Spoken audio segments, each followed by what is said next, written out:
How to copy Instagram Reels link. That's what I will show you in this video. But before we begin, make sure to subscribe to the channel and ring the bell to get notified whenever a new video is uploaded.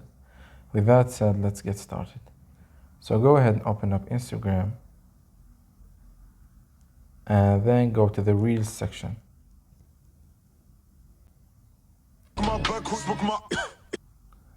So let me find the video, an example video.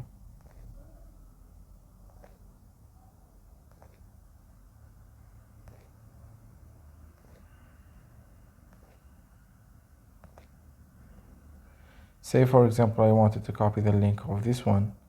All what I need to do is from the toolbar at the left, I will need to click on the three dots at the bottom, and from the pop-up list, this one, you need to click on copy link.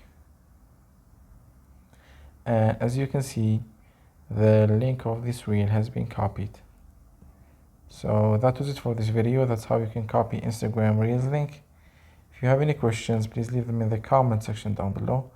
With that said, see you in the next video.